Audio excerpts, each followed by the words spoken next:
Assalamualaikum warahmatullahi wabarakatuh. Anak-anakku semuanya, semoga kita semuanya tetap sehat, tetap semangat dalam mengikuti pembelajaran dari rumah. Baik, pada pertemuan kali ini kita akan membahas tentang tema 2, subtema 1, pembelajaran 4, 5, dan 6. Nah, apa saja yang akan kita bahas untuk pembelajaran 4, pembelajaran 4, pembelajaran 5, dan pembelajaran 6? Mari kita simak satu persatu. Baik, siapkan buku catatan kalian. Kita akan menuju ke pembelajaran keempat.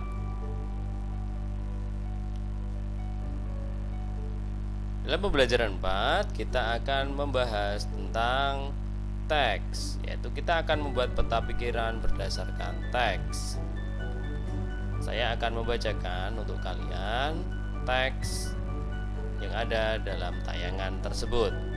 Tanggal 9 Agustus 1945, Insinyur Soekarno, Muhammad Hatta, dan Dr. Rajiman Weddiodiningrat pergi ke Dalat, Saigon untuk bertemu dengan Marsekal Terauchi, yaitu Panglima Besar Tentara Jepang di Asia Tenggara.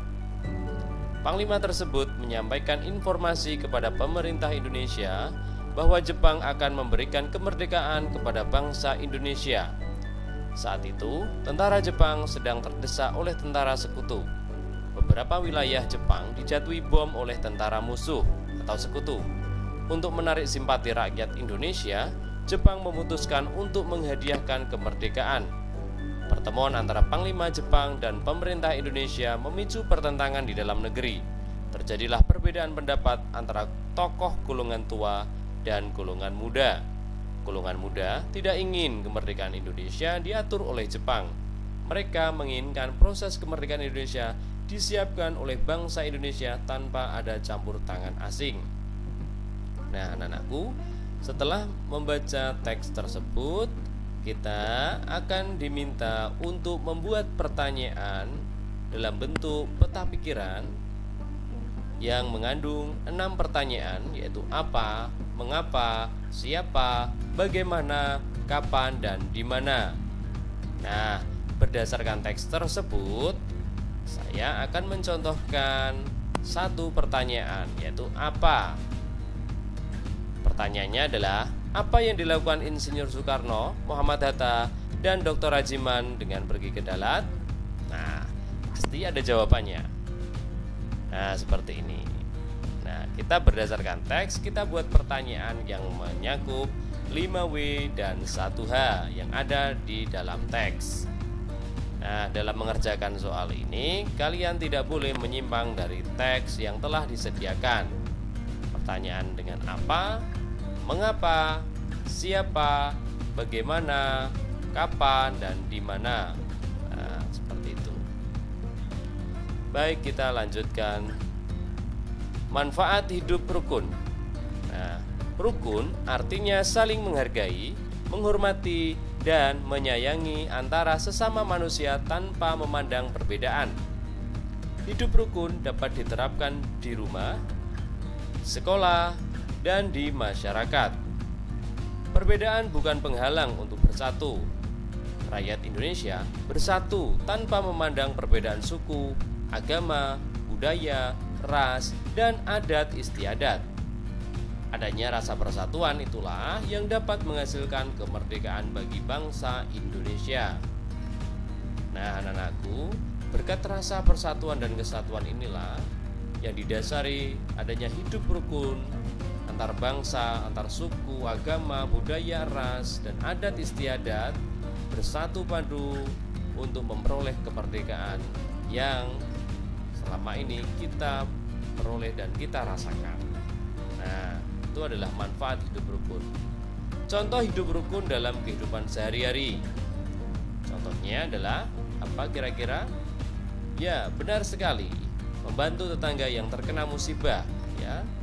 Nah, ketika tetangga kita terkena musibah, rakyat Indonesia sering untuk bergotong royong. Kemudian menjaga keamanan, menjenguk teman sakit, bisa saudara, bisa orang lain, tetangga yang sakit, kita harus menjenguknya. Kemudian bermain bersama teman tanpa membeda-bedakan teman. Nah, manfaat hidup rukun. Apa saja ya manfaat hidup rukun itu? Yang pertama, kehidupan menjadi lebih harmonis. Lingkungan menjadi lebih aman dan tentram. Mempererat tali persaudaraan, menghindari perselisihan, dan menambah keakraban dengan teman. Jadi manfaat hidup rukun ada 5. Yang pertama, kehidupan menjadi lebih harmonis, lingkungan menjadi lebih aman dan tentram, mempererat tali persaudaraan, menghindari perselisihan, dan menambah keakraban dengan teman. Nah, kita akan beralih ke pembelajaran yang kelima. Siapkan buku catatan kalian dan simak baik-baik. Pembelajaran yang kelima ada 2 materi yang harus kita pelajari. Yang pertama adalah wujud makna proklamasi. Yang kedua adalah gerak pola lantai. Wujud penerapan proklamasi dalam kehidupan sehari-hari. Yang pertama adalah bertakwa kepada Tuhan Yang Maha Esa. Yang kedua, berlaku dan berkata jujur apapun, dimanapun dan kapanpun. Yang ketiga adalah belajar dengan giat. Yang keempat, menghargai pendapat. Yang kelima, mencintai budaya sendiri. Yang keenam, rela berkorban untuk tanah air. Gerak pola lantai. Ada beberapa gerak pola lantai. Yang pertama, formasi penari membentuk pola lantai diagonal. Yang kedua, pola lantai segi 5. Yang ketiga, pola lantai garis lurus ke depan. Yang keempat, pola lantai zigzag membentuk huruf Z. Yang keenam, pola lantai lingkaran. Yang kelima, pola lantai lingkaran. Yang keenam, pola lantai diagonal. Nah, ada beberapa jenis tarian dan pola lantainya. Kita lihat. Yang pertama ada tari saman dari Aceh. Pola lantainya adalah berupa pola lantai horizontal. Gambarnya bisa dilihat dalam layar. Yang kedua ada tari pendet, berasal dari Bali, menggunakan pola lantai garis lengkung ke depan. Kemudian ada tari piring dari Sumatera Barat, pola lantainya garis lurus segi 4. Nah, berikut akan ditampilkan nama tarian dan bentuk pola lantai. Tari piring berbentuk garis lengkung dan membentuk lingkaran. Tari saman membentuk garis lurus. Tari pendet garis lengkung. Tari kecak, pola lantainya adalah garis melengkung membentuk lingkaran. Tari seudati, gabungan antar lantai lurus, pola lantai lurus, lengkung dan zigzag. Tari jaran kepang, gabungan lurus dan lengkung sederhana. Tari badong, lengkung. Tari yospan, lurus. Tari tanda, lingkaran. Tari tambun, pola lantai lurus. Nah, kita akan beralih ke pembelajaran yang ke-6. Siapkan buku catatan kalian. Pembelajaran yang ke-6 kita akan membahas yang pertama adalah menemukan informasi penting dari teks sejarah. Yang kedua adalah kerukunan dalam kehidupan sehari-hari di sekolah. Kita akan membahas materi yang pertama. Dalam materi yang pertama ditampilkan teks pengibar sangsaka merah putih. Peristiwa proklamasi kemerdekaan melibatkan banyak pihak. Salah satunya adalah mereka yang mengibarkan sangsaka merah putih. Berkibarnya bendera merah putih menegaskan berdirinya negara Indonesia yang merdeka dan berdaulat. Abdul Latif Hendraningrat adalah salah satu pengibar bendera pada 17 Agustus 1945 di Pegangsaan Timur, Jakarta. Ia adalah lulusan Sekolah Tinggi Hukum. Saat menjadi mahasiswa, ia mengajar bahasa Inggris di beberapa sekolah menengah swasta seperti yang dikelola oleh Muhammadiyah dan perguruan rakyat. Ia juga ditugaskan ke New York untuk memimpin rombongan tari. Abdul Latif Hendraningrat pernah menjadi pasukan pembela tanah air atau PETA dan ikut dalam berbagai pertempuran. Ia pernah menjabat komandan komando kota ketika Belanda menyerbu Yogyakarta pada tahun 1948. Kemudian ia ditunjuk sebagai atase militer RI untuk Filipina pada tahun 1952, lalu dipindahkan ke Washington hingga tahun 1956. Kalian bisa membayangkan bagaimana ketika kalian menjadi petugas pengibar bendera? Pasti senang, bukan? Nah, inilah yang dialami oleh Abdul Latif Hendraningrat. Dia merupakan pengibar bendera pusaka Sang Saka Merah Putih pertama kali ketika peristiwa proklamasi kemerdekaan. Nah, dalam tayangan itu ditampilkan ketika Abdul Latif Hendraningrat sedang mengibarkan bendera merah putih, disaksikan oleh Soekarno, Muhammad Hatta, dan seluruh rakyat Indonesia yang hadir ketika proklamasi kemerdekaan Republik Indonesia pada tanggal 17 Agustus 1945.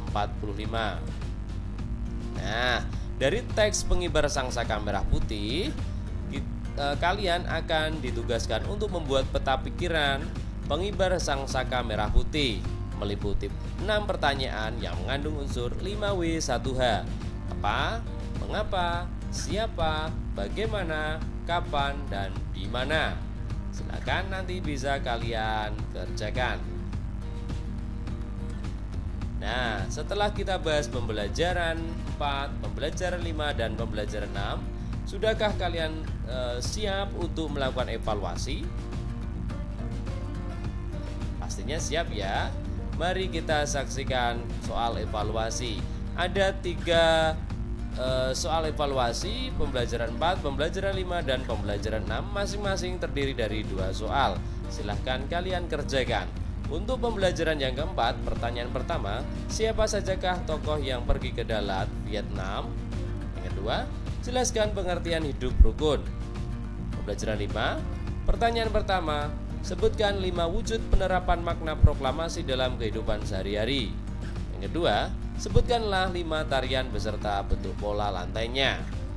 Pembelajaran yang ke-6, pertanyaan pertama, siapakah yang mengibarkan bendera merah putih pada saat proklamasi kemerdekaan Republik Indonesia? Yang kedua, berikanlah 3 contoh perilaku menjalin kerukunan di lingkungan sekolah. Terima kasih atas perhatian kalian semuanya. Semoga kita selalu sehat dan sukses. Tetap semangat, tetap jaga kesehatan, patuhi protokol kesehatan dari pemerintah. Sekian, wassalamualaikum warahmatullahi wabarakatuh.